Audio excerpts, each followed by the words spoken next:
Hello again from Mirador. We're live again. This is what we call the Jamboree, and waiting in the wings, literally, are two of my favourite people. One is a chap called Keith Hayes, and the other is a delightful chap and friend of his from Normandy called Harry Atherton. So brace yourselves. Hello, Harry. Good morning. There's the other one, whatever his name is. Keith the Cat in the Hat. Yes. Two elderly gentlemen. Actually, I always liked working in the Balkans and Eastern Europe because they couldn't pronounce my last name. It's Hyas and all sorts of things, so they would call me Mr. Keith, and I've always loved that scene in The Heat of the Night when Virgil Tibbs, played by Sidney Poitier, says, "They call me Mr. Tibbs," and ever since they call me Mr. Keith. Yes, well, it's what everybody apart from me calls you, actually. So Harry, you're back from Suffolk? Yes, I'm back from Suffolk, beautiful county. Thoroughly enjoyed it, except for the sad reason that I was there, the loss of a very dear military buddy that I served with in the cavalry back in the 1950s. And he finally we laid him to rest. And it wasn't a too solemn an affair. And of course, as I say, beautiful surroundings, Suffolk, a great county. So my wife and I decided to stay on for 3 days or so, and stayed at a beautiful hotel called Seckford Manor, it's called, and just outside of Woodbridge, and had a delightful time. Beautiful welcome, excellent food. Reasonable price, though I shall have to take a 3-year bank loan to pay for it.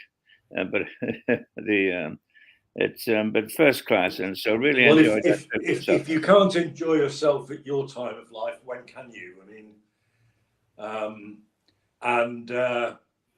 well, Keith, thanks to you, Keith has been in touch with the manager there. Oh, good. I think has at least provisionally arranged an interview with him. Oh, good show. Which will be of interest. Mm-hmm. Is that next week, Keith? It is September the 7th or 8th or thereabouts. Oh, September. All right. Yeah. No, I did look it up where you stayed, Harry, and no, very elegant. So your lovely wife drove you relatively safely back, did she? I'm sorry, I didn't catch that. Are we to take it that your lovely wife drove you back? Oh, yes. She drove all the time. She did very well in driving on the left side of the road. She got caught in a roundabout the wrong way at one point, but that's okay. The good Lord smiled upon us, and we made it through. But nobody stopped, and they just made their way around us. Yes, well, which adds to the humour, really, thankfully. Sure. Keith, thank you for giving us a view of your groin 2 minutes ago. God knows what you were doing. Well, actually, I was trying to fit a little bit of extra hardware or software or whatever you call it to the system, and unfortunately, I have to pull the camera down to be able to slot it in. So that's why you got this unprecedented view of whatever it was that you were seeing. Yes, well, It was certainly unprecedented. That's one word for it. But you know what happens when you start fiddling with things that you don't know the name of? Yes. The whole thing comes crashing down. So yes. Well, could you leave well alone, please? Well, you very wisely made sure that I didn't have control this morning, so I don't think I can bring things crashing down. yeah, but you still tried. Harry doesn't know this. You still tried. You couldn't resist hooking up before me this morning, which meant I couldn't get on. You just can't resist it. No, you're quite right. And I have to say that I really did have to smack my own fingers because, as usual, I was up very early and I started to get very angry with what was happening in our society with the riots and so on. And from what my perception is the cause. And I thought, shall I do a rant before Philip takes over at 8? And then I wisely decided that I may cut across your stuff, and I didn't do it. But my anger had actually dissipated a little bit by the time that you came on this morning. But I sometimes wake up, and I'm not sure where I am. And then I start to think awful thoughts.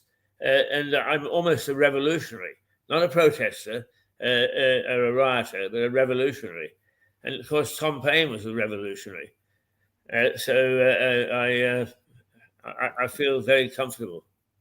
Good. Well, now tell me, I've got a question for you guys today, and we're reading about all these riots in Britain. Where does that all stand right now? Is it calming down, or? Yes, well, we hope so. I did half an hour or so on the news when I opened up this morning, when Keith finally bogged off and left me to it. But they're abating. There have been peaceful anti-protests, if you can call them that, in major towns, and in Sussex in particular, Brighton and Hastings, where the communities have got together and protested against the racists. One example was on Queen Street in Brighton. There were about 500 plus peaceful anti-racist demonstrators, and there were 8 anti-immigration demonstrators, and the report rather pithily just said the 8 turned away and decided to go home, which I thought was quite funny.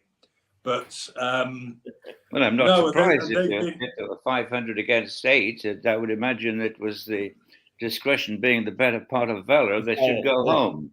And since the peaceful demonstrators, of course, from the pictures I've seen, were all armed with knives and all sorts of things, I don't buy the peaceful anti-demonstrator crowd. I think I think we do have a serious problem of 2 opposing groups who believe in what they're doing, and unless we seek to identify and then eventually eradicate the root causes, the problem will continue. I came across some interesting figures the other day about poor people in Britain, and they analyzed it by ethnic grouping, and it seems that, and remember, I repeat, we're talking about poor people here, people from disadvantaged families. Well, amongst the disadvantaged families of Indian origin, 61% were going to university.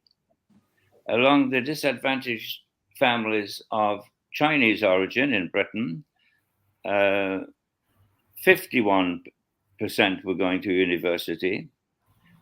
Amongst the disadvantaged families of blacks, 48% were going to university. And amongst the disadvantaged families of whites, 35% were going to university. So who is the minority in Britain in terms of opportunity, in terms of getting a share of the pie? Maybe it's a shrinking pie. It shouldn't be. And Britain should be expanding. It's still a dynamic nation, or has the potential to be. But obviously, the minority people that are being suppressed, the opportunities available to them are the poor whites. And theoretically, it's the poor whites who, because they're ignorant, because they tend to be a little bit yobbish and loutish, and not to defend them in any way, shape, or form, but it's to be the need is to understand where this unrest is coming from, and they find themselves as being disadvantaged in their own land, and so they make it an ethnic question, and they're attacking what they see as the people who have dispossessed them of their futures, of their heritage. And so until I think we begin to understand that, we will not solve the problem. When I began life as a young reporter in Middlesbrough, which is in the news at the moment, I was very familiar with the downtrodden areas of Middlesbrough. So some of the names have been springing back into my memory. And some of the figures too, where half of the people who live in these dispossessed quarters don't have work, and they don't have any chance of work, it would seem. Now, a lot of that through their own fault. Lazy, yobbo types of people getting onto drugs and spending, alcohol and all sorts of problems. So we can blame them individually, but collectively, we've allowed a two-tier society to evolve. And these are the people who are reacting. And whenever you get an imbalance in society, you get this sort of reaction. And I don't think that punishing them heavily is going to do anything other than pour fuel on the flames. And when we see the people who are the target of their discontent being mollycoddled by the government, by the police, unquestionably a question of two-tier policing going on in Britain from what we can see. And by the way, the French newspapers have picked up on that thought. They're widely talking about two-tier policing. It's the headlines in French newspapers because they're very interested in what's going on in Britain, because France too has an ethnic problem. So they're they want to see how it plays out in Britain. And the manifest proof of two-tier policing in Britain is obvious. I mean, take the weekly protest marches, hundreds of thousands of people, of pro-Palestine, anti-British in many cases, demonstrators who block the streets of London every weekend. With signs that are calling for absolute elimination, not only of the state of Israel, but of all sorts of violent acts. And one person holds up a sign saying that Hamas is a terrorist operation, and that's the one person that gets arrested. I mean, what bigger example of two-tier policing can you imagine there? And as regards two tiers, what about Keir Starmer himself? At the time of Black Lives Matter, when the riots in Britain caused more deaths, far more police injury, far more damage in financial terms, and yet he chose to take the knee. And his statement to the rioters was that we understand your grievances. And so he was expressing solidarity at a group who were protesting because a man had been killed in the United States, where is his solidarity with the facts that 3 little girls have been killed in Britain? That is 2-tier Keir by any measure. And those are the headlines that are going around the world. But the propaganda in Britain, which seems to have reached a lot of people that I've talked to, seem to simply, yes, okay, it's a bunch of right-wing thugs and we've got to clamp down on them. I think we've got to seriously look for the root causes of this and seek to eliminate it. I totally agree with you, Harry, and I expressed that to Philip earlier. Yeah. It's not to remove blame from their part. They're a bunch of louts and hooligans, and they shouldn't be allowed to do that. And so we need to put a stop to it, and we need policing, but it needs to be equal policing on all sides. And then we must work very hard to remove this problem. But the average poor male white person in Britain is dispossessed of opportunity and to a large degree dispossessed of his sense of belonging to his own country. And I do believe that's the source of the problem. Now, it's the opinion of one man, one silly old man who doesn't even live in England anymore, but who cares deeply about England. And I don't see any trace of self-examination on the part of the authorities, be they the government or the police. Now, I don't know how you guys feel about that, but Harry, I expressed that very thought to Philip when we first went, when perhaps we went on the first thing this morning. Is I have great empathy with what you're saying, and I do think that perhaps we tend to overdo it a little bit.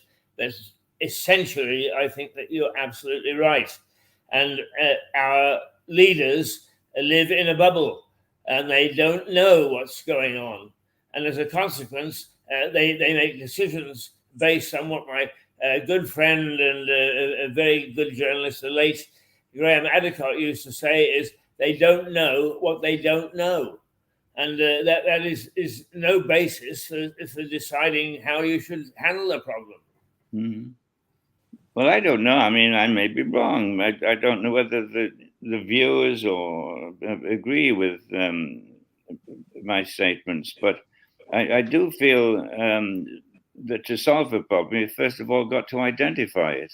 And it's fairly easily identifiable, but I don't see any reports in the British press. I see them in the foreign press, trying to analyze the situation in Britain, but I don't see any realization on the part of the authorities in Britain that the problem has been a problem in the making for such a long time.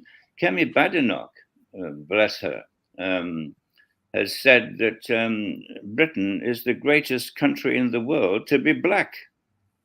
The opportunity is there. Now, she comes from a half-decent background, and she got herself a good education, and she's got herself into a good position in Britain. She may well become the leader of the Conservative Party if ever it gets its act together again. So I think she's referring to that in terms of her own potential, her own success in life. But I had got the impression, and not more than an impression, I seriously believed that the racial problem in Britain had been solved 20, 30 years ago, that everybody accepted the fact that we were now an ethnic mix. Haven't we always been? Isn't Britain a polyglot nation? Weren't we comprised of whatever, from Romans to Jutes to Saxons to Angles to Normans eventually, and then periods in time when there was huge influx of foreign groupings. I learned on my trip to Suffolk, on the way back home, I stopped off just outside of Canterbury, and I learned an amazing fact that in 1630, more than half of the people in Canterbury spoke French as their home language. I mean, we are a polyglot nation, and we've absorbed immigration better than most countries in the world. But when it was thrown by the millions on the backs of poor, dispossessed British people, there's been a reaction. And that's understandable.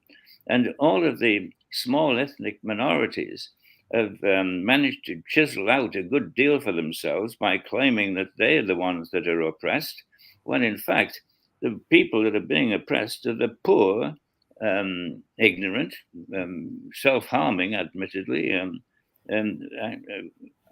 white male. And another factor that I've seen is in these riots is that how many women there are there. It's not just yobos. I've seen lots of women, housewives, protesting and waving their handbags in the air and whatever protesting women do in Britain. And so it's not what the government and the police are painting it out to be.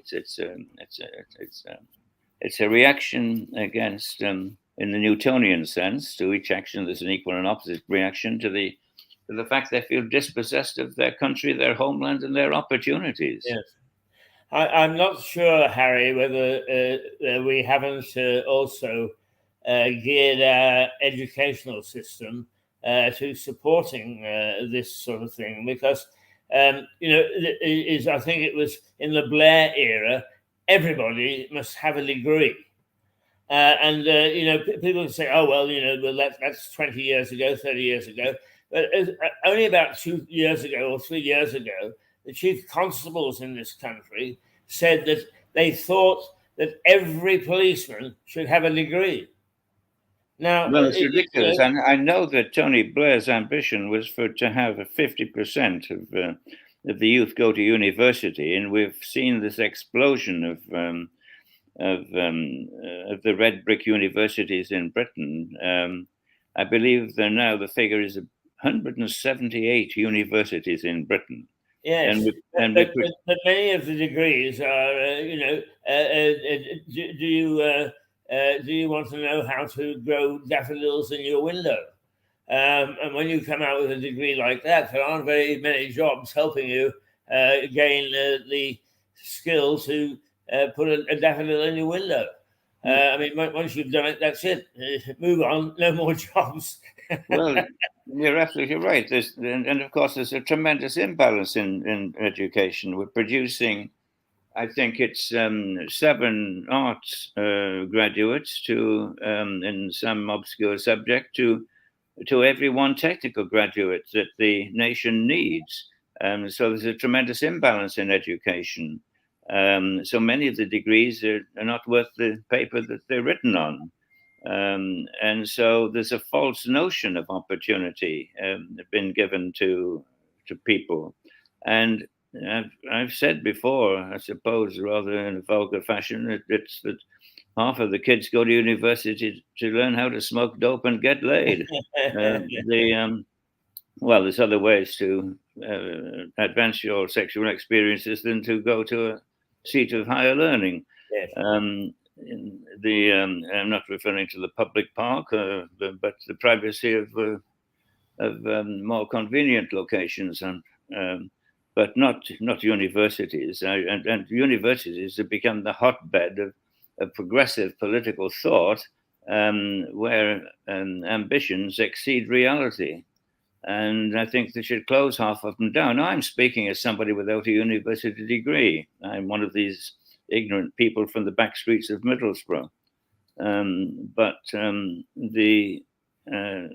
do feel that education has gotten out of hand.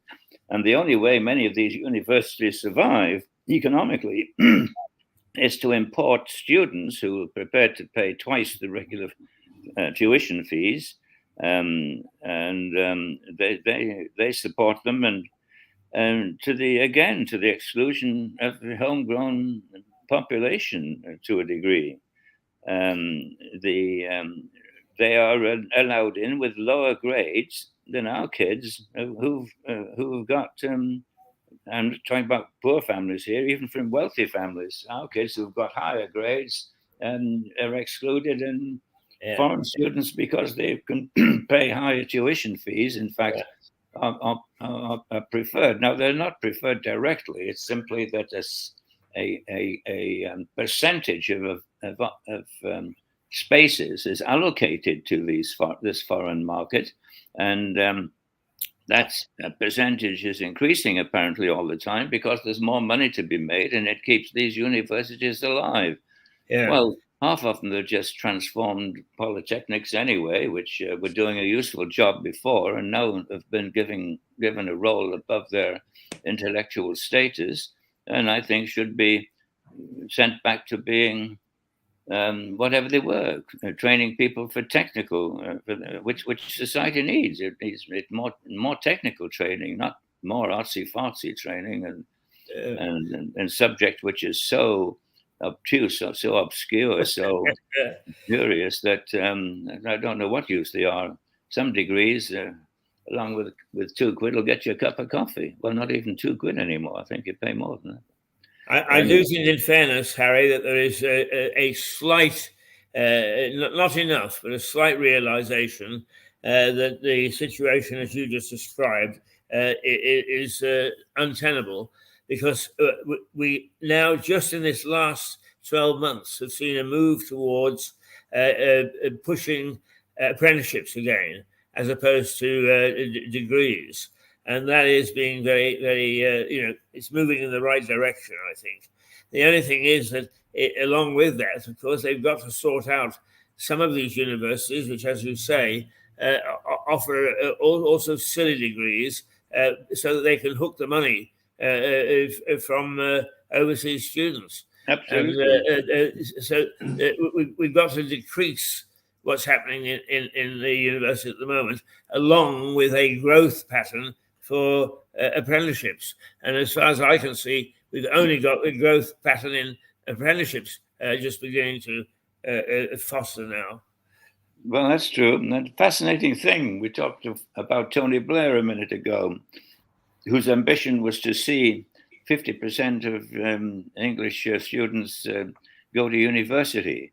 Now, Tony's done well in life. He became prime minister, and he's now become a fairly wealthy man in the lecture circuit and other things that he's applied himself to. But he got a phone call from his son, Ewan Blair, apparently a year or two ago, because Ewan went public, I think, on the US stock exchange with a company that he had founded, and became wealthier than his father overnight. And that company that he founded was one that was providing opportunity for young men and women who do not have university degrees to get them back onto a proper training track, which was commensurate with job opportunity. And his company went public, and I think Tony Blair was listed as being worth about 50 million quid. And overnight, Ewan was worth 400 million quid. He phones the old man and said, "You were on the wrong track, Pops." Well, actually, it's a pity that Mark maybe is on holiday this morning, because we've touched on a number of things that, he would be an expert on what's happening in universities in this country, but he is also involved with two young men in starting what they're calling a University of Innovation, which is basing its courses on practical courses. And they are trying to develop that. The fact that it's been supported so handsomely financially in the States, I'm sure will be of great interest to Dr. Mark. Of course, I think so. And initiatives like that are good. And any attempt to try and get the show back on the road, back on track is worthwhile. But coming back to this question of education, of universities and degrees and all that sort of thing, I've got a girl that I know, well, she's in her 60s now, and back in our hometown, Keith, Vancouver, that's where you and I met. And she has a company, a small company, and she employs about 6 other people, and she is making a fortune. Really, she's becoming a very, very wealthy lady, and still working hard in her 60s. And what is she doing? They're rewriting university theses to put them into readable English. For people who, the people write their thesis, they've got the knowledge, but they can't even express it in the King's English. Yeah. And they're rewriting all of this technical stuff in a way that it can be understood, and they're making money from that, big money, because the basic levels of communication, writing and reading, arithmetic, whatever you call it, have just gone from education. It's amazing how many spelling mistakes people make these days. Yes. And I'm talking just about English, which is universal language. And I wonder if this problem is endemic in other parts of the world in different languages. Potentially so. I'm sure it is. Go. But English, particularly in the service sector, I mean, I can remember doing some work for PricewaterhouseCoopers, and I did a bit of that rewriting stuff, because they would say things like the number of people employed in employment. They knew what they were talking about, but nobody else did. Yeah. Well, Philip, could I ask you if there's any sign of Melissa? And then, of course, there's political talk. We've got some marvelous examples at the moment from this woman, Kamala Harris, who's now running for president of the United States, and she comes out with some amazing statements, and God knows what they mean. Yeah. Yes. Communication.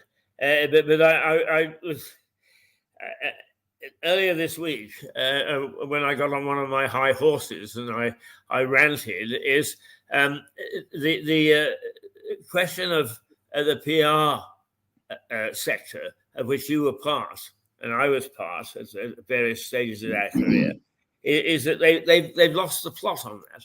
They think that that's just making people be polite and nice and smile. And as you well know, internal PR has got to be widespread, and everybody in the company has got to understand it. And I went to our county hall the other day to challenge actually an invoice that I'd been sent, and I had some difficulty finding even the finance department. But I said to the lady on the front desk, could you also put me in touch with somebody from your communications department? Oh, she said, I don't think we have one of those. and that's the first point of contact. Sure. And eventually I actually got hold of a counsellor who's a very nice bloke. I mean, I'm not going to name him because I don't want to look as if I'm being critical. But I asked him about it, and he said, I'm sure we have some communications people. Contact the chief executive. But if their councillors, the elected councillors, don't know whether they've got a communications department, a PR department, how can they possibly think that they are doing any sort of job in PR or communications at all? At all. And those are the sort of things where the level that you and I would have experienced a few years ago in this sector has dropped off so far that it's just words. And I think the role of PR has changed completely. There used to be a time when it was designed to communicate to a wider public the purposes and goals and justification for a company or a group's activities. Now it's become almost advertising to put a gloss on those activities. Yes, that's right. To cover up failures, to distort the news rather than to facilitate the news. And look who we've got. Mark, you've come on at just the right time because we've been talking about education and we need your expertise. Oh, great. It's lovely to see you. Yeah. So there you are. But I better say, withdraw some of the nasty things I've been saying. Well, I've had a week. I've had a week off down in Cornwall, Oh, I don't know if lucky. you've a little place called Mousehole. Mhm. Oh, Oh, yeah. It's beautiful, and I decided that I'd do something I've never done before. I decided to not take my mobile phone and have no internet, have no telephone for a week, and it's been blissful. Blissful. I would imagine. I would imagine. That's why you haven't been answering my text. I apologize. Yes, I do apologize. I had this. I thought it's such a beautiful place. I got down there and I thought the sun was shining and it was just idyllic. And I thought, do I really want to be looking at my bloody phone all the time and tapping on emails and things? So I thought, no, I'm going to switch it off, put it in the drawer, and not look at it till this morning. So apologies if I've been. No, I wasn't. I wasn't being critical. I envy you your break. You're looking very well. The Cornish people call it Mousel. Mousel, that's it. Yeah, yeah. It's a beautiful place. It is a beautiful place. Yes, I remember going there many times. We stayed at a. I don't know if you've been there, Phil. We stayed at the Lobster Pot, which is the pub on the harbour. It is indeed. I've had a drink in there, funnily enough. As you know, it's most unlike me to have a drink. But, yes, I thought so. So, does this mean you didn't get my funny cartoon about the lack of blood? Yes, I just got it this morning. I nearly wet myself. Yeah. I didn't send it to you, Harry, but it's a nurse and a patient having a blood transfusion, and the nurse is holding 2 bags, both with red something in it. And the caption is, "We're low on blood. Would you like Malbec or Merlot?" Yeah.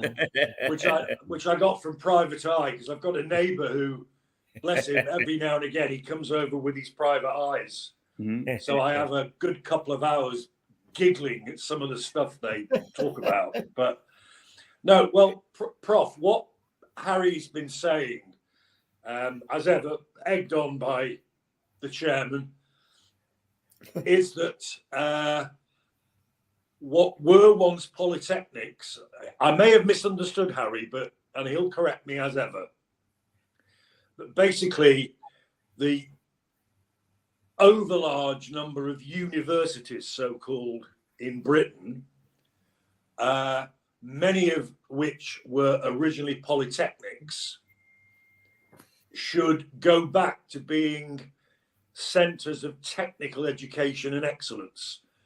That, I think, is what Harry was saying. If I've got that right, what are your views, Mark?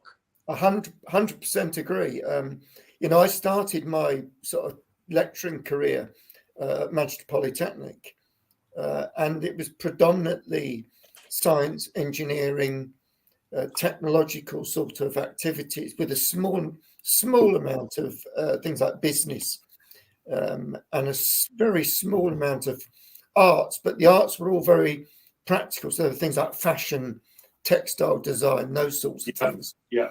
And then but what the government did here, I'm sure you're aware, was they said to the polytechnics, right, this is the level of funding that we're going to give you, and it was below the level of funding that they were giving to the universities, and so they, for sort of 6 or 7 years, that the polytechnics became very successful. They tended to recruit people with, in inverted commas, lower A-level grades. And then in 1992, the government said to the universities, right, guys, as the polytechnics can survive on this level of funding, we're going to make you all universities, and you can all survive on that level of funding. And it took away, exactly, Harry's 100% right. It took away all the unique features of polytechnics, and actually we need polytechnics back. And what's happening now is that there are a number of universities that are looking to go bankrupt. 66 universities in the UK currently have got severe financial issues. The other problem that we've got is with international students. particularly the red brick universities, Cambridge, Durham, York, Oxford, Manchester, used to attract a lot of international students.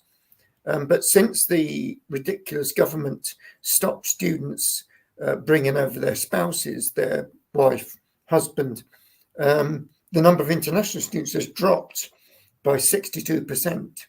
And because they're paying, instead of £9,250, they can be paying up to £20,000 a year. So what's happening now is everyone's fishing in the same pond for an ever decreasing number of students. And I think, one of the reasons that we are pushing for the School of Innovation is that we don't want to call it a university. We want to call it the School of Innovation.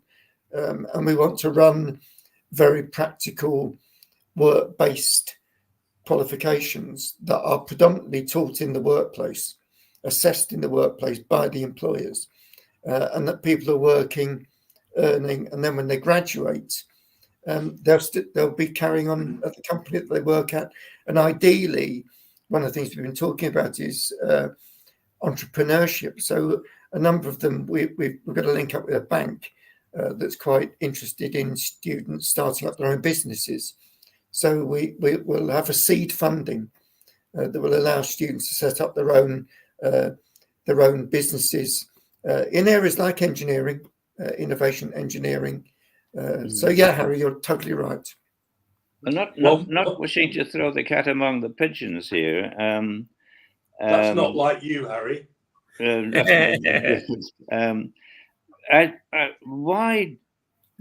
I know the answer to this question before I ask it, so I put it another way. The reason why we have foreign students in British universities is because it's historic, I believe. It dates back to a time when we were trying to spread our moral and political and perhaps commercial influence across the globe as a form of almost educational colonizing, to give people British values in the hope that they'd go back to where they came from and create a more welcoming environment for our initiatives at whatever level our initiatives would be, commercial or whatever.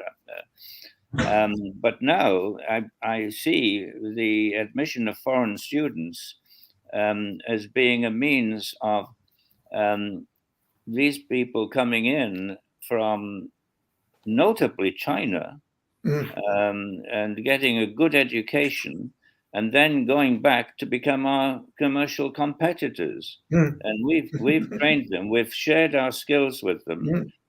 We've given them the means to knock us on the head, which they then do. In the meantime, our stupid governments allow, long-standing British trademarks to be sold off for a pittance to these countries, which then we begin to buy back British technology from people who we've trained in Britain. So my question would have been, having already given the answer, why do we have foreign students today in British universities? Because that is to the exclusion of our homegrown people who work very hard and have got very good A levels and can't find a place because there's more money. Harry, I wonder if we could, I could just take you away for a moment from that and we'll return to it. Could you tell Mark the news about you and Blair and the stock market in America? Oh yes, it's quite an interesting story. Apparently, a couple of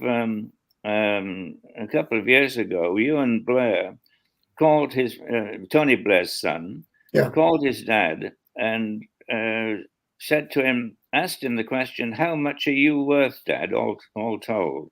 And Tony Blair apparently said, "Well, I'm worth about 50 million quid." And Ewan said, "Well, I'm worth 400 million quid because my company has just been listed on the US stock market and it is designed to explain to young people that they do not need a university degree, but need to be trained in specific terms for the job opportunities that exist. And he's made a tremendous success, and his father's idea was to get half the young people in Britain to university. Now, are half the people in Britain capable of absorbing at an intellectual level, at whatever level, technical level, the information that are they capable of going to university, unless you drop the standard of the university education to their level of assimilation? I just wonder if that's I'm working on the principle that half of the people in the world are below average intelligence. Are we just constantly dropping the levels of education to accommodate almost a holding tank? I go back a long way, and this is not a new notion, but one of the values of national service, military national service, apart from keeping the nation potentially defended in times of trouble, was that it acted as a very distinct holding tank between school and really entering the workforce, where you learned a little bit about discipline, about what collective effort was, and that national service was a good thing. I thought, Mark, that story of Harry's and the universities to act almost as holding tanks to transition young people from being teenagers to adulthood, and that's not the role of a university. A role of a university is surely to achieve academic excellence, hopefully in fields which will be useful to society later on and to themselves in their future careers. But a university is to try and enhance academic excellence, as far as I can see. I don't know whether I'm wrong. No, you are right. You're right, Harry. Certainly in the 1970s, when I went to university, I was the first person in my family to go to university. My dad was an electrician. My mum was a teacher. I had a full student grant, but you had to have good A-level grades, and I was lucky. I got 2 A's and a B. I wanted to do veterinary science, and actually you had to have 3 A's for veterinary science. So I couldn't do veterinary science. So I went and did biological science. And at that time, 26% of the population, student age, went to university. And then Tony Blair did actually come in with this 50%. I want 50% of young people to have a degree. And I think it's done a number of things. One, I think it's degraded some of the academic excellence, as you raise it. Secondly, a number of the what were polytechnics now are accepting people with 2 E's. So if they've got 2 E's, which now is the lowest before fail. So it's lowered the level. And in fact, some of them have. Mark, one of the things that I've been trying to ask is, doesn't that ring bells for the University of Innovation? Don't you find that rather encouraging? Yeah, absolutely, brilliant. That's really, Harry, exactly the reason that I thought, particularly when I started talking to these young guys about a new type of university, was actually going back 40 years and taking it back to it. And when I did my degree, you had to do a 1 year, it was a full-time course, but you had to do 1 year industrial placement. And I worked in a hospital lab for a year. So you did 2 years, then you did a placement year. It's called a sandwich course. You did a 1 year in a workplace, then a final year of the degree. And what we thought would be even more sort of that way is if we offered a program of study that was modular, that people could get credits for, and they could add these credits together. It would be very practically orientated, but still wouldn't be eroding the academic. They still would do academic areas, and they would come in for workshops and tutorials, and we'd bring employers in to give them that. But perhaps to go back to The sort of thing really, in many ways, here, Harry, that further education colleges were doing, offering things in a more flexible way. We've been talking about running things on Saturdays and Sundays, running things in the evenings, which is exactly what the polytechnics did. In my final year, because my dad lost his job, I had to go to work full time. So I did my final year on a part-time basis in the evenings, 2 evenings. So I worked 9 till 5 and then 6 till 9. I did my studying.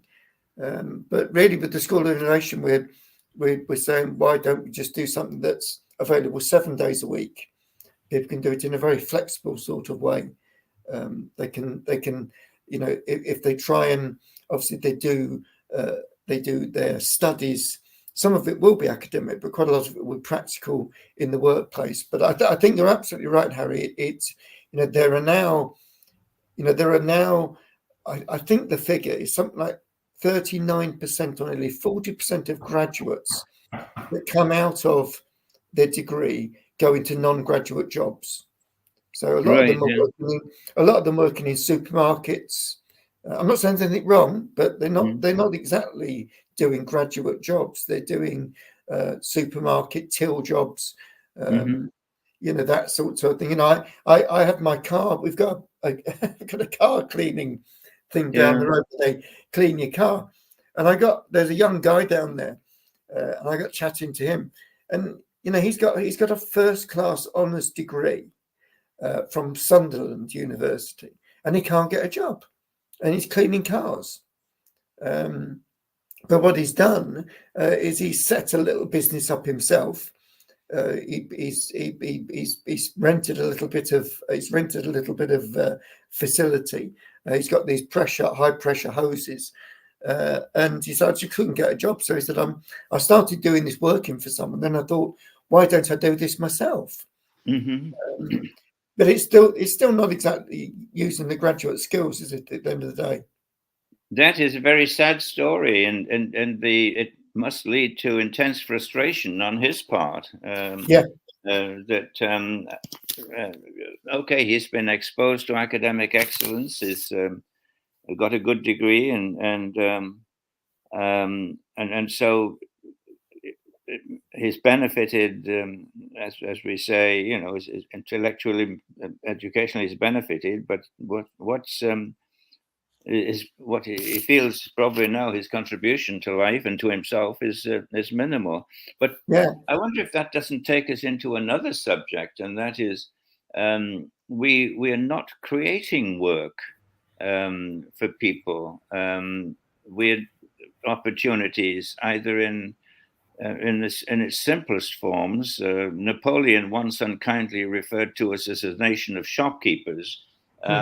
Well, I think that was a compliment, because if that's the case, people took an initiative to learn how to make something and sell it and earn their living by generating wealth. We now seem to have transformed into a nation where we absorb wealth and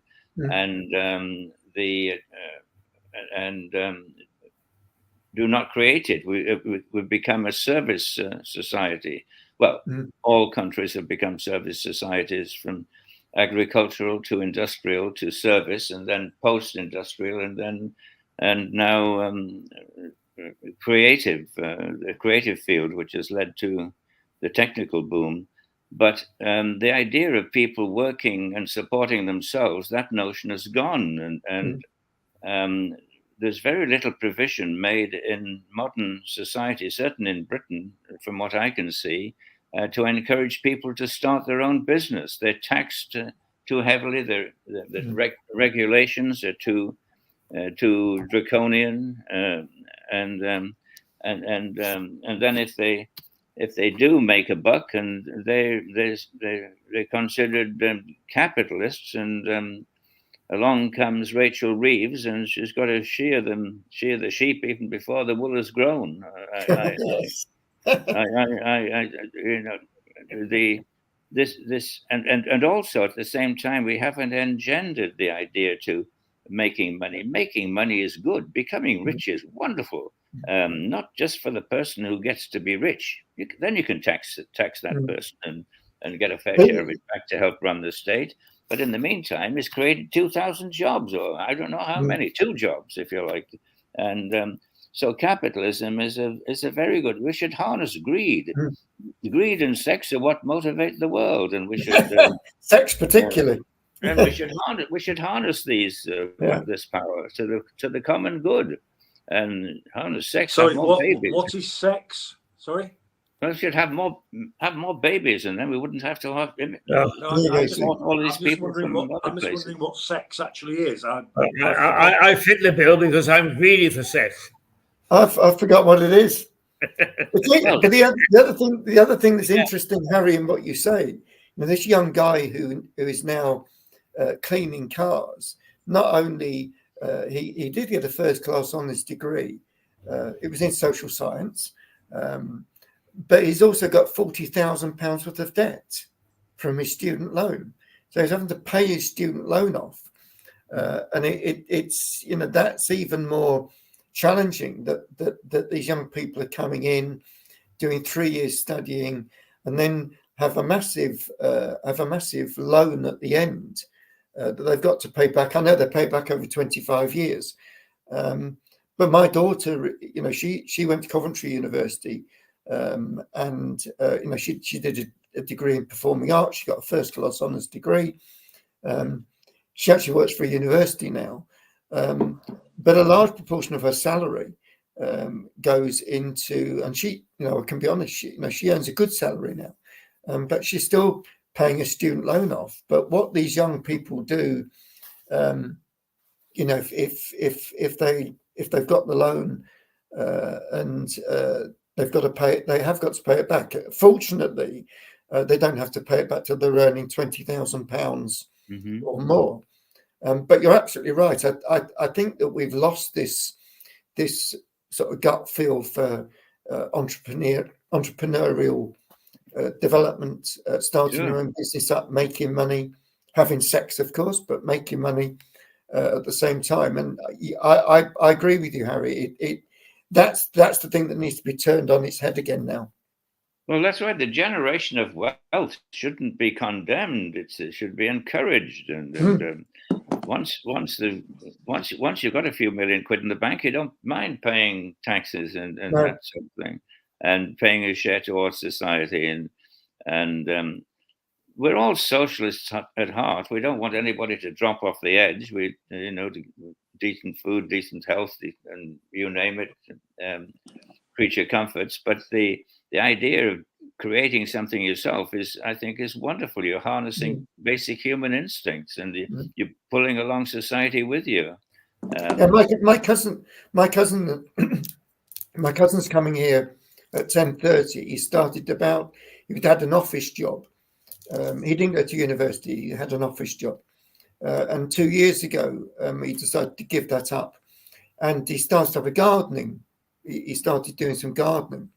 And he's doing really well. He charges £25 an hour, which is a good sum of money. He's come to cut my hedge at 10:30, so I might have to nip out at 10:30. But he's got 40 gardens that he does now. So he unfortunately, the big issue with gardening is the weather, because the weather's been so rubbish here. There have been days where he can't do things. So what he does is, on the days that he can't do gardening, he works for Amazon as a freelancer and delivers these parcels. But he's very entrepreneurial, and he's making good money. So he's taken his own destiny in hand. It's not. Exactly.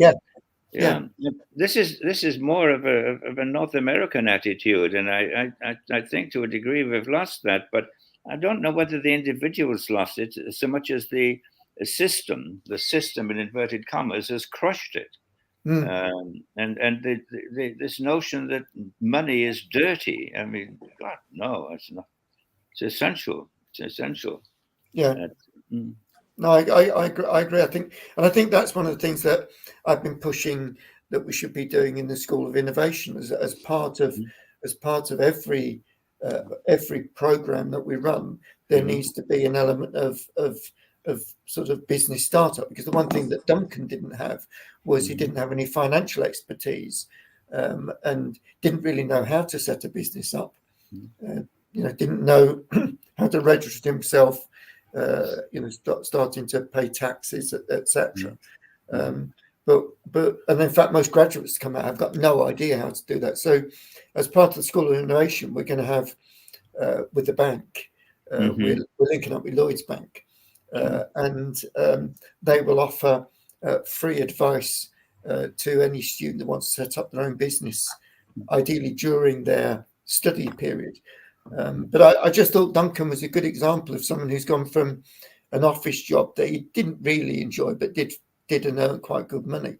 But taking that individual case and putting them side by side or end to end, if you will, to grow an economy, what do you need in economy? You need initiative, you need ideas, you need a will to advance yourself, you need access to capital, and you need regulations which encourage rather than discourage setting up in business. Now, setting up in business could be a one-man band business, like doing gardens for people, and somebody who sets that up and works hard and organizes themselves can do very well for themselves.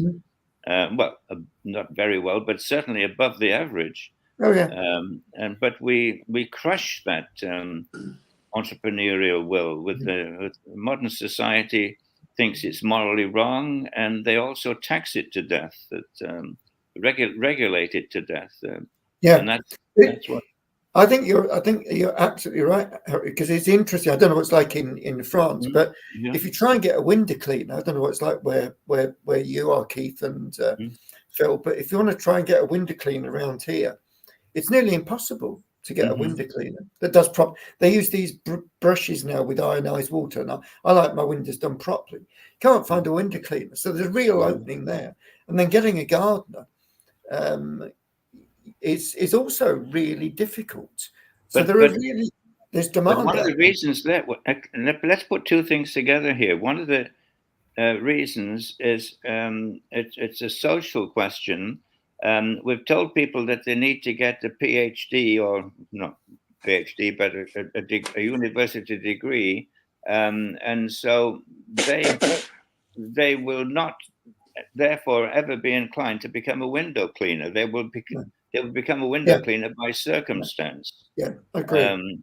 So we've separated society, and one of the reasons why we import so many people from abroad, I believe, is because the native population will not take on those old manual jobs. There was a period when industry could have modernized, could have automated, and transformed into a more positive environment, and the government did not encourage businesses to do that, and so the factories died. The machinery literally collapsed through old age, and we had to continue to get this work done manually. Well, the local population would not do it anymore, so that itself generated the beginnings of this immigration, huge immigration movement, for people coming in from poor countries to do work that the locals would not perform. So we failed to modernize. We failed to modernize. One of the great sadnesses, in fact, comparing France and Britain, at the end of World War II, the story is told that there were only 3 working locomotives on the French railway. The war had destroyed them all. So they suddenly had to build them and needed them. And so they started building them at an amazing rate. Modern locomotives. Britain had thousands of locomotives and steam locomotives. So they kept running them until the 1960s, until they fell apart. So the British railways never modernized, and the French railways, starting from scratch after World War II, became a showpiece of the world. You know, high-speed trains and you name it, and communication being the lifeblood of commerce. They certainly took off and left us behind. We won the war, but we lost the post-war. Yes. Yeah, it's interesting, Harry, because another friend of mine owns a fruit farm in Staffordshire, and this year the fruit things like strawberries and gooseberries are very late in because there's such terrible weather. But he cannot get anybody to pick the fruit. They're all in these polytunnels. They're not on the ground anymore. They're all in polytunnels, so you pick them. And he used to have Eastern European folks coming across, and he got a setup with 30 caravans. And he used to supply. He got a food van and things, and they lived there for normally 2 months or 3 months, and they picked all the fruit, packed it all, sent it all. And this year, he's got fruit hanging on the bushes that he just can't get picked. And he said they're just rotting because I can't get English people won't come on and pick the fruit. They. You know, because of Brexit, there's no Eastern European people coming over here. So all this fruit now is all rotting on the, and he said, I'm thinking that this is the last year I do it, because he said, I'm losing money now. But is that to do partially with the work ethic, the erosion of the work ethic? Or I think so. Yeah. Hi, Melissa. Hello. Hello. Yes. I was trying to stop them wittering on Missy C to welcome a touch of class, which the program needs. It sounded like a very interesting conversation. No, it has been, actually. It has been, and mainly because, well, most of it's been upstaged by Keith out in the corner of the screen, eating his breakfast, which I've been listening and looking at him.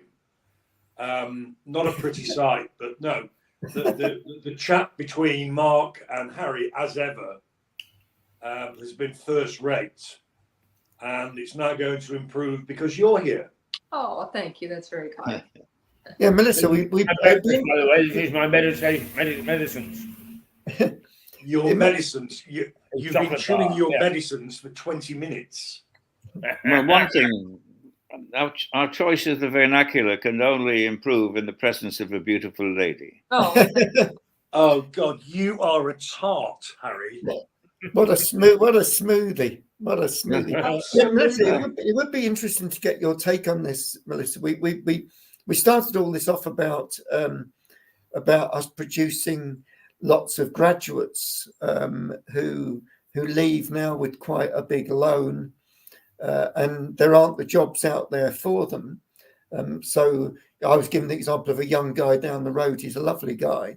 He's got a first class honours degree from Sunderland in social science, and he's cleaning cars. And he can't get it. It's not that he doesn't want a job. He's actually really hard working. He just can't get a graduate job. And so he was saying to me, I don't know what to do, because jobs where I live in Stoke-on-Trent, it's fairly low skill base. The pottery industry is sort of fallen apart. There's some engineering, but he's not an engineer. What was his studies? Social science. So what does he want to be when he grows up? Well, that's it, isn't it, really? You know, I think that's the big bit about, which is really what we started saying, was that you know, young people now, because was such a push by the government for everybody to go to university, do go. They don't think about the end product. So, you know, some of them, you know, I went into doing my degree.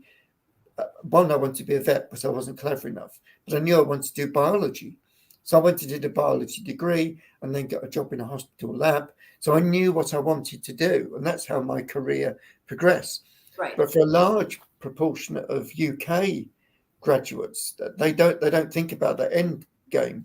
Just let's get a degree, and the government have pushed that. Just get a degree, folks. Well, see, this young man isn't going to go anywhere if he doesn't know where he wants to go. No. It's like standing on the street and just standing there. Where are you going? That's the first thing first. The first step. What do you want to do? Yeah. Well, that generates this famous story, of course, about the plumber handing his bill to the housewife, and the housewife just pales and said, "My goodness," she said, "that's more than a brain surgeon earns." And he said, "Yes, I know." He said, "I was a brain surgeon." Yeah, good one, Aaron. Perhaps is that he doesn't think he can do what he wants to do. Yeah, but it's interesting because the other bit I was just saying before you came on was my cousin. He didn't go to university. He had an office job. He jacked it in about 2 years ago and started doing gardening. And now he's coming to my house at 10:30 to cut my hedges. He charges £25 an hour. He's got 40 different gardens that he does. And he's making he's outside. He loves being outside. That's great. And he's really making a real big go of it. And when it pours with rain, which in England it seems to pour rain all the time, he works freelance for Amazon delivering parcels. And I was only saying to him, that's, you're really good entrepreneurial spirit. Right. And really that's what Harry's been saying, is we've lost that entrepreneurial spirit, which I think in the States is still there.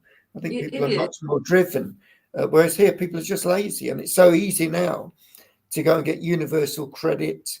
You can go and get universal credit, and live on that. You get your rent paid. You claim that you've got some sort of illness, and you get PIP, personal independent payment. And I know a couple of people that I drink with down in Wetherspoons in Stoke, and they're taking in £400 a week in benefits, right. And they're not working, and they're in their 30s, and they're not working. I say to them, "What on earth are you doing sitting on your arse here in Wetherspoons drinking? Don't you want to be out there working?" And they say, "No, not really." But it's so easy now to get universal credit here in the UK. I know you've said that there's not somebody. That's the problem we've got here, Melissa. Yeah, I can. It's interesting. Your country's interesting because, and please, I don't want to offend anyone who's into socialism or anything else like that, but it does breed lazy. I hate to say that. When you're here in the United States, a very different thing. There's certain things where I believe should be socialized. Healthcare, definitely, because it could be astronomical if you get sick. And like here, it's really a disaster here, healthcare. That's basic. So that's really kind of what your focus is. All right, you're going to get basic, you're going to get healthcare. But other than that, you're kind of on your own. And I know everybody wants to say, well, education. Okay, fine. You've got, you got your healthcare and you got your education. After that, it's going to be very hard for you to do anything. You've got to work. And there is an entrepreneurial spirit here. There's a land, what they call it, the land of opportunity. Is that what they call it? And we have our problems. It's not like we don't have our problems. But I think sometimes in socialist countries, there is sort of this government's going to take care of me, Big Papa's going to take care of me kind of an attitude. You're getting out of that with Brexit, but you still don't have a plan to move forward. And I think that's the issue here. You're still back in that socialist kind of mindset where everybody, and a lot of, and then of course wealth is a bad thing in socialism. It's bad. You shouldn't be independently wealthy. If you're independently wealthy, you're bad. Mm-hmm. Carrie was saying that, yeah. That's, I mean, it's interesting because I go down to the pub now. I retired in April, and I say to them, I know I'm an old man now, but I've worked all my life from the age of 14 to 64. I've worked. I've never been unemployed. I've never had any benefits, and now the buggers are taxing me on my pension. So I'm getting 40% tax on my private pension. that I've paid into. You know, in the old days, it was drummed into you. You know, get a pension, get a good job, get a pension, pay your national insurance. You know, those sort of things. Because at the end of it, you'll have this pension that you can have a happy lifestyle on. Here's the question: when you say pension, what do you mean? What exactly is your? Because you were a teacher, correct? Is your school paying you? So out of your salary, out of your monthly salary, how much you get monthly salary? What percent? So you pay perhaps 10% of your salary, and then the employer would put a 10% in as well. Right. So you'd have 20%. So over 35 years that I was in the profession, you build up, and yes, indeed, I got a nice lump sum when I retired. But I naively didn't think that I'd be, and I paid, of course, I paid tax already on that 10% that I put in. Right. And now, because when I retired, I was in the upper pay level. I'm paying 40% tax on my pension. So I see what is quite a good bit of money. So let me explain again. So the school pays you every month? Is that how it works? Yeah. So the school. That's considered in my country income. What we do here, for the most part, in corporate America, there are no pensions.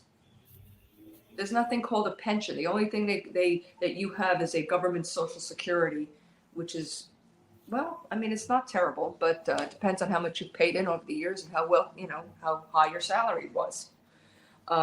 Here, and I guess there's some merit to it, you're forced to invest money yourself over the years. I put in 30 to 40% of my salary. And I put it into stocks and bonds and mutual funds, all that other kind of stuff. And then the company will match me 85% to the dollar that I put in. And I guess there's a limit of, I think the limit this year is $35,000 you can put away every year. But the money I'm not left with a lot at the end of the month. I put it in, I pay the tax first on my 30% contribution. And then that goes into the stocks and bonds. And then the company matches it. Kind of like yours, but the company is not going to pay me when I leave.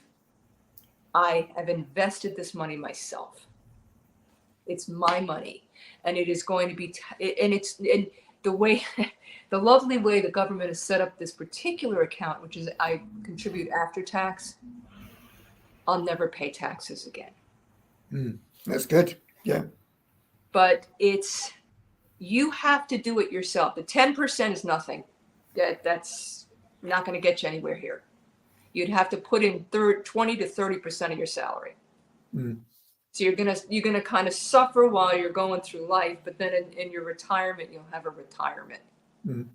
You'll have your money that you saved, and like I said, there's some nice it's a tax shelter. And if you've done this, think about it. Do the math in your head. If you've done this for 30 years, how wealthy are you going to be? You're going to be a multimillionaire. You're going to come out a multimillionaire after being a little office worker. And that's what happens here. You see, that's just like a little secret nobody knows about. But that little secretary, who's now a multimillionaire in retirement, he worked very hard and really didn't spend any money during those years. She didn't get her nails done. She didn't get her hair done. She didn't do anything. But then all of a sudden, now she's a multimillionaire and she's evil somehow. Worked so hard and she saved so much money, and now she's evil. Yeah, that's brilliant. But the problem is that if you got this kid sitting in a pub, or 30-year-old sitting in a pub, bringing in $400 a month or whatever, or a week from the government, how is he ever going to be a wealthy man? Yeah, exactly. He can't. No. But I'm not sure that a lot of people like this guy that I know down the pub. I don't think it was a bit like you were saying at the beginning, Melissa, was I don't think they even think ahead. They're just living for today. Yeah. So there's no planning. So, he's on his universal credit. He's 33. He's got another 30 something odd years of working life in him. How can someone be so lazy and just sit in and he literally, I'm not kidding. If I went down to Wetherspoons now, it's 20 to 11. He'd be sat in that pub and he's in there 7 days a week. Oh, that sounds like he's got depression. That really sounds like he needs mental health care. Yeah. He needs to have therapy and he needs to have some direction in his life. Maybe who knows, maybe he was the victim of abuse as a child. Maybe his parents told him he would amount to nothing. So there you go. You've amounted to nothing. Mm. So I don't know what his circumstances are. No, I don't. Circumstances are different. But I always, I'll tell you, Mark, it was interesting, and Harry, it was very interesting. I guess about 20 years ago, I was introduced to a gentleman named Dave Ramsey. And I know I'm a Dave Ramsey groupie, whatever. And he's a financial guy, and he went through, when he started out in the real estate business, he went through bankruptcy and he was destroyed. And he vowed never to be in debt again and to become a wealthy man. And so he devised a way of doing that called the baby steps. And he coaches people through it. And about 15 to 20 years now, I was in debt. I had a mortgage. I had credit card debt. I leased a car like an idiot. And I really felt burdened. And I was a little office worker. And I was raising my son. And I was caring for my father, who was indigent. And I was really at my wit's end. And so I really kind of latched onto this. And every day I would listen and listen and listen and listen. And it got in my head that I could do it. I didn't even realize what I was doing. It was just entertaining to hear him yelling at people over their stupid car debt. And so, which he was yelling at me because, I had a So I did exactly what he said to do. And probably it took me about 7 years. And I lived on beans and rice and beans. And my dessert was a peanut butter sandwich. And I didn't get my nails done. I cut my own hair. I didn't buy clothes. I didn't go on vacation. I did nothing but pay that debt off like my hair was on fire. And in 6 years, I paid everything off. Everything. My house, I even bought the car. And then at the same time, I had to pay for a college education. It was very, very difficult. And then when I paid it off, I started investing 30% of my income. And here you go. Now I'm comfortable. I have no debt whatsoever. If you have debt of any kind, if you're using a credit card, it's called debt. You're borrowing money from the stupid banks that want to financially destroy you for their own good. So anybody out there listening, stop with the debt nonsense. It's instant gratification. I want a pretty car to impress people at a stoplight. I'm only going to see for 5 seconds. What is the matter with people? What are we doing? Now, Melissa, I've got a question to ask. Sure. When will you run for the presidency of the United States? because we need a woman president, and we need somebody with that philosophy that you've just expounded. And by the way, part-time, you could run Britain too. Yeah, come over here. Because all of these guys borrow money, they kill initiative, they found that the nanny state, you know what I mean by the nanny state, that looks after everything, from cradle to grave, and it just destroys personal initiative. It's control. You guys got to stop. You have to stop. And it starts with you. It starts with every individual out there listening right now. 2 or 3 people. Maybe that'll expand. No, you're exaggerating, Melissa. There's nobody watching at all. That's in Keith's head. I mean, Yeah. I think there's a way to do it, like I've mentioned. But anyway, aside from that, well, if you decide to run, I would be happy to be head of your communications team because, by golly, Yeah, I think no, we've got I'll a do the message. speaking up. We've got a message to put out to the world. It's funny because I went and worked with Dave. Actually, when I would visit Tennessee with my family in Tennessee, I'd go and I'd work with him, and he just became. He's very. I mean, he's got a massive organization now, but it's very old-fashioned, and everybody wants this instant gratification because I want that pretty house to impress everybody. Yay! What are you, an idiot? Why are you trying to impress people? Why? Why? To make yourself feel good because you're miserable. Ask yourself the question, why are you miserable to begin with? Why? But nobody wants to be honest with themselves.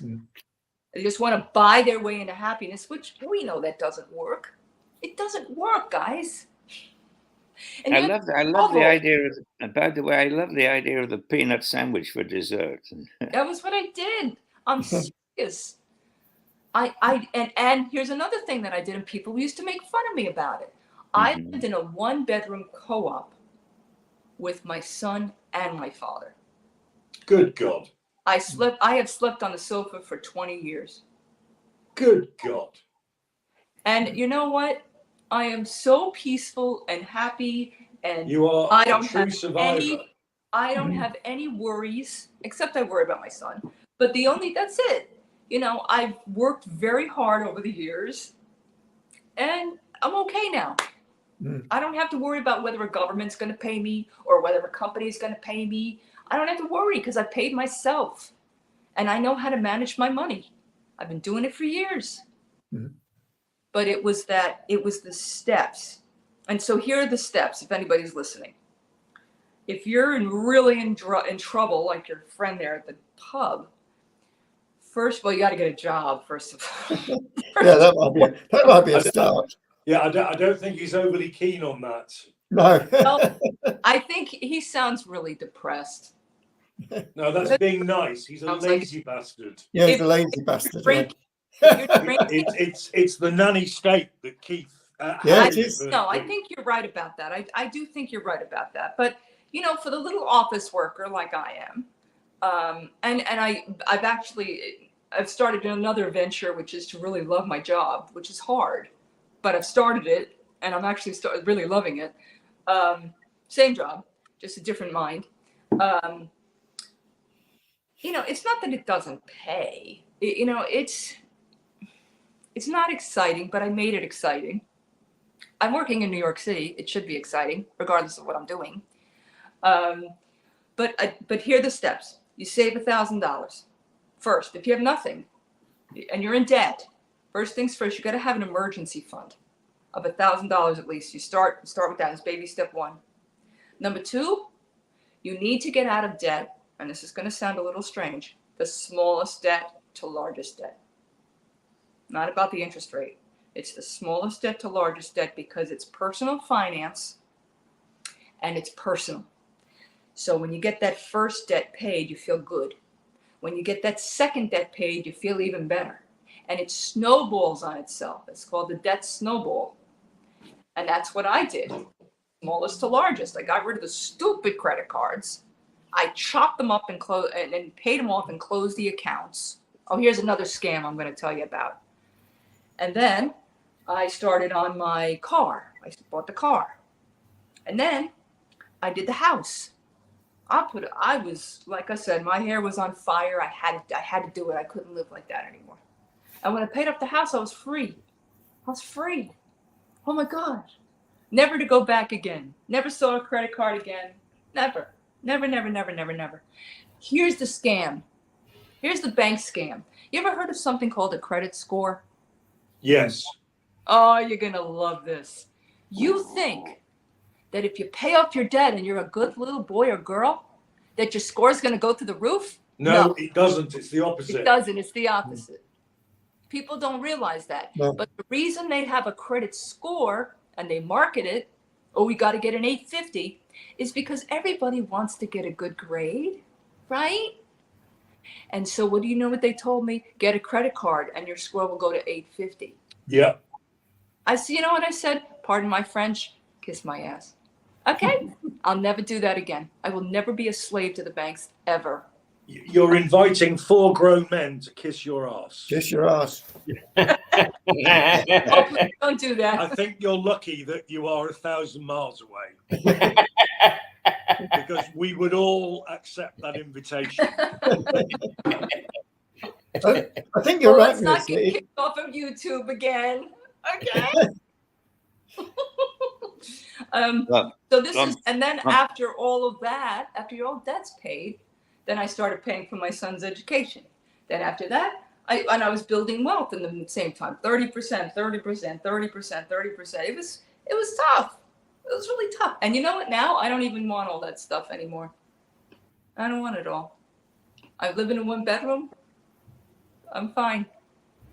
But I have to say, your apartment looks very nice. Yeah, I mean, it could be very beautiful, sure. You've got lovely artwork on the wall. Yeah, that's my father. My father was really into French painters. Yeah, you know, it's funny. We joked about 2 of them because they were phony, but the other ones aren't phony. He's got a Matisse over there, and it's supposed to be the piano teacher, the painting of piano, which is in Museum of Modern Art. Which I kept telling my father, I said, Dad, that's a Frankie Matisse. That's not a Henry Matisse. Yeah. So so I have my Frankie up there. But are some of them originals? I have some originals. Yes, I've got. Lovely. Let's see, 1, 2, 3, 4, 5 originals. I've got it was sort of an unknown artist, which I love the painting. It's I don't know how to pronounce it. I mean, it doesn't matter about the artist. If you like the painting, that's what matters. I do. I like them. I even like my father told me he had a Van Gogh, and that his friend sat on it. I'm like, yeah, okay. Yeah, I have a Van Gogh. I have a Marc Chagall, and I have 2 Raoul Duffys, and then a Chantros. Pardon my French, I don't know how to pronounce it. So you have a Chagall? I have a Chagall. Lovely. Over here, my father had no idea. My father didn't know what that was. He just thought it was pretty. He liked the frame. Fair enough. Over here, we call him Van Gogh. Yeah, Van Gogh. Van Gogh. Van Gogh. Yeah, it was very fun. No, as in double F. Oh, Goff. Van Gogh. Oh, is that it? That's when my father moved, he was Dutch, and that's how he would be pronounced. Okay, Van Gogh. Okay, but it was sunflowers. Sunflowers. Yeah. Well, and very he famous. He had it on the wall, and then when he moved from New York to New Jersey, he put it in the moving van, and his friend Angelo accidentally sat on it. Oh no! These things happen. I mean, we have a satirical magazine over here called Private Eye, and they have a lookalike section. And this week's Private Eye, there was Van Gogh with his ear cut off and a bandage, and guess who was the lookalike? Donald Trump. It was hilarious. Right, I think it was probably like maybe 5 minutes after that they started referring to Van Gogh. So yeah, it was funny. I took a bullet for democracy. We have Kamala Harris's book here, as indeed we have Michelle Obama's. But Kamala wrote a book called The Truths We Hold, which I read with difficulty, I have to say. It was Michelle's book was good, but yeah, it was more uplifting. Say again. It was more uplifting. Michelle was a first lady, so she wasn't as hard nosed as I guess Camilla has had to be. But Camilla's tough. She's not uplifting. No, but she's had a very hard career as an attorney. Yeah. Which, speaking as somebody who did 43 years as a barrister in the UK, toughens you up. Oh, yeah. She's a tough cook. I think Trump is terrified. I think there's every chance she'll get in. I'd love that. I would absolutely love it. Yeah, I mean, he is nervous, which is why he's agreed to the debates. You know, I'm not thrilled with, well, you know, I got problems with Trump. I'm not thrilled with his VP pick because it's a bit scary. It's a bit, especially for a woman who is independent and has been supporting herself and is on her own. It's a little scary. His stance on women.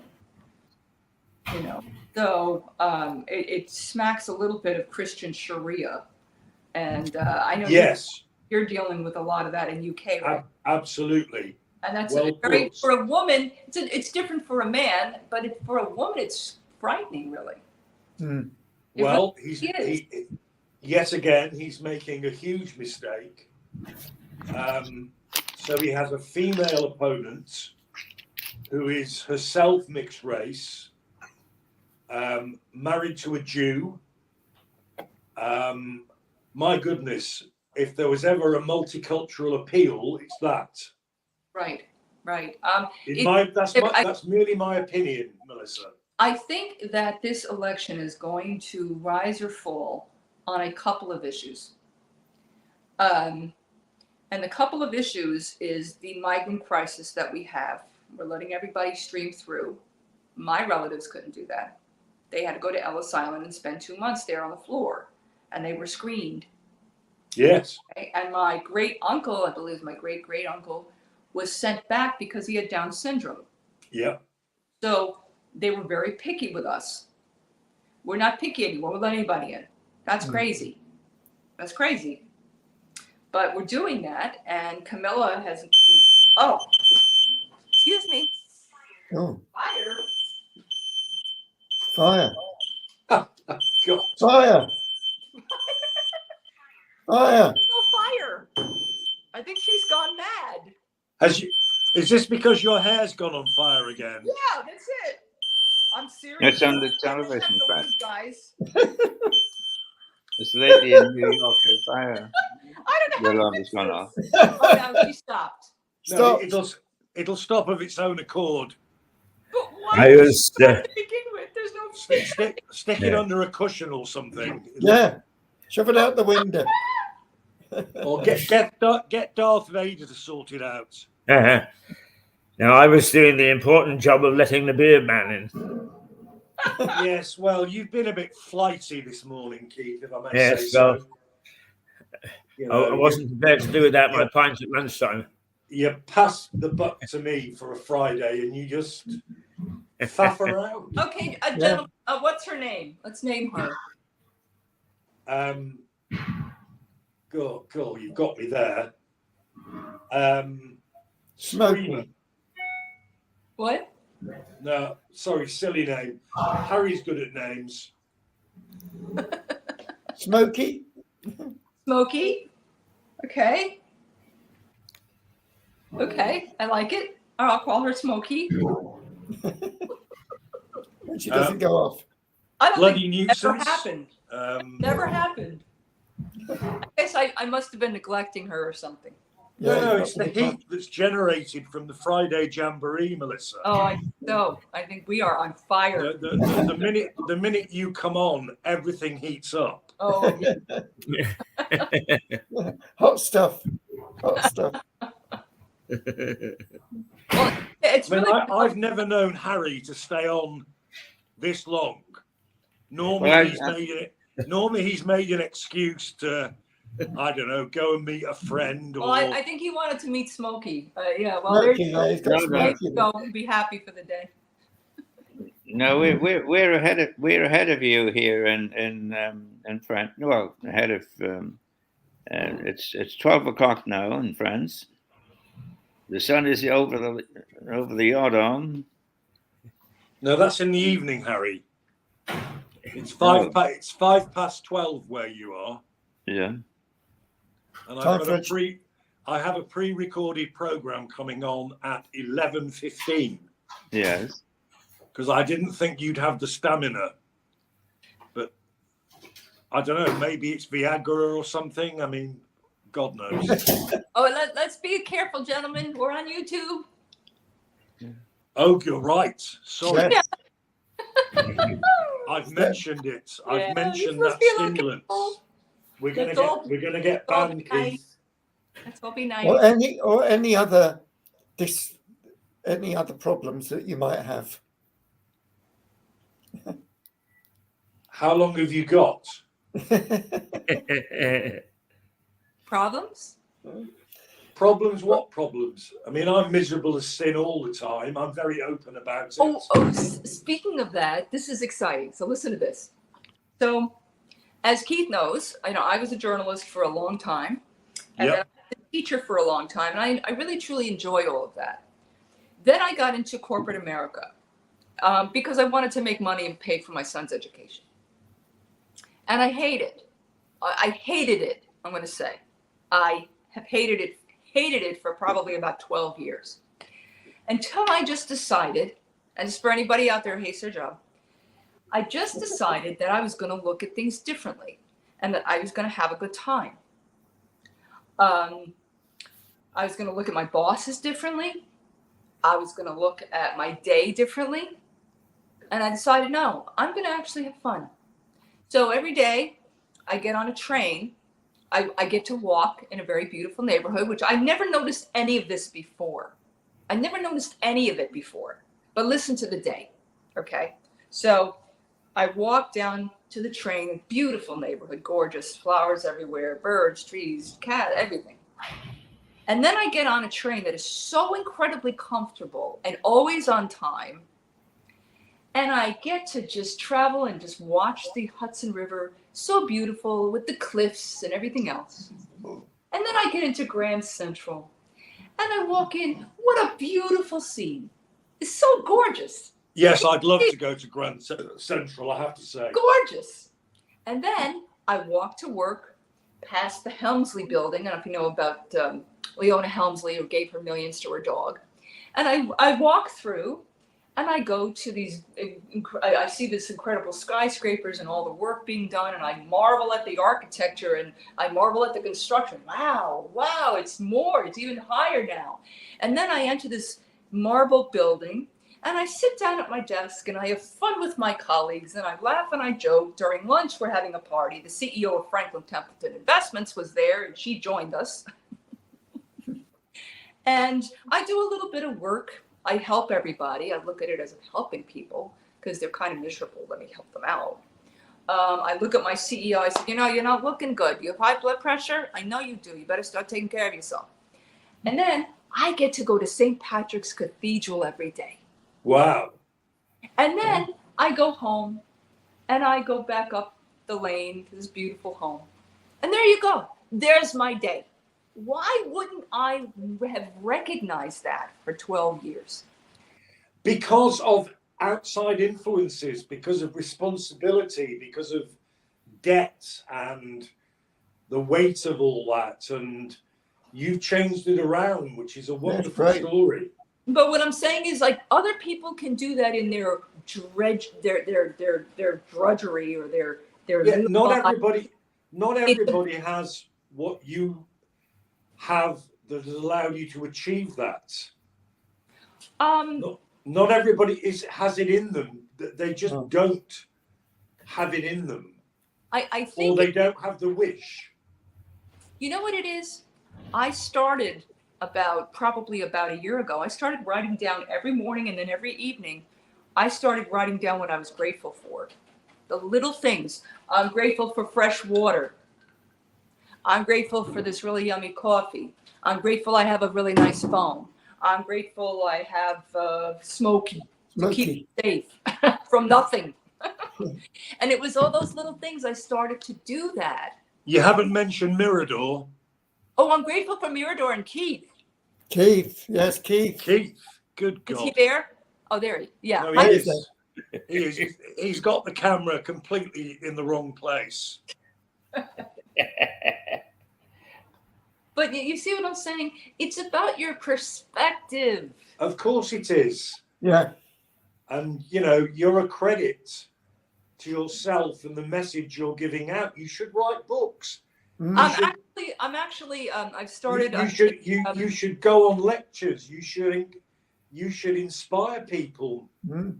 Inspirational talking. Yeah. Absolutely. You know, it's funny. Everybody tells me that, and well, they're right. I've actually in September. I'm going to Gotham Writers Workshop in the city, and I'm taking a memoir course. And I'm going to go memoir 1, memoir 2, and then memoir book. So by this time next year, I'll probably be writing books. Well, I hope you are. I'm serious. For the benefit of the world at large, I hope you do. Thank you. I appreciate that, gentlemen. You're all very uplifting, and I hope I've been able to uplift all of you as well. Oh, we love it. We love it when you come on. We're uplifted, Mel. You know what we could do? You know what we could do? Every Friday when I come on, each of us will talk and you'll tell me what you're grateful for. Could you say that again, Melissa? That each one of you will tell me the 5 things you're grateful for before we start talking. That's a long list for me. A glass of Merlot. A glass of Merlot. A glass of Merlot. You can put down Keith 5 times. I've got that down to a 3 mark. Gin, tonic. There you go. Glass. Declan. Bottle, Louis. glass, gin, tonic, ice. All right. Yeah. So let's do this. Before we leave, let's do it. Mark, what are you grateful for? Merlot. My cats. Lovely lifestyle. Beautiful garden, and being healthy and wise. Woohoo! How about you, Harry? Well, I'm grateful for being alive. Yes. I say that every day. I'm grateful for the life I've had. I'm grateful for having known the people who have made that life a pleasure. And finally, I'm grateful because I still have ambition. Can you give me one more? Was that 4? Well, I'd be grateful if I knew how to count, I guess. There you go. I thought that was 5. You missed out on that, Harry. What's the 5th one? Keith. Well, I'm grateful for this pub, number 1. I'm grateful for Declan, who runs it, number 2. Awesome. I'm glad for Joe, who backs him up, number 3. I'm glad for the cider I have at 12 o'clock. That's number 4. And I'm glad for the scooter, which will get me home after all that, number 5. Perfect. There you go. And then Phil, lastly. I'm grateful for my marriage. I'm grateful for the incredible children I have, 2 of whom are coming down tomorrow. Woo-hoo. I'm grateful for where I live, because I live very comfortably, even though I'm now a pensioner. I'm grateful genuinely for Mirador. Mirador is helping my retirement massively. And I'm grateful that Keith comes over to Littlehampton once in a while and destroys the flowers in my local pub. Yes, I heard about this. Oh, yeah, you had to mention that because I didn't understand that. On his mobility scooter, he wiped out the total floral displays outside the pub I took him for lunch at. Because he decided to go on the pavement, not the road. And so we got his mobility scooter in the pub, and it was like a carpet of flowers. I'm going to end the stream because the pre-recordings. Bye-bye, everybody. Bye, everybody. Have a good day. Have a good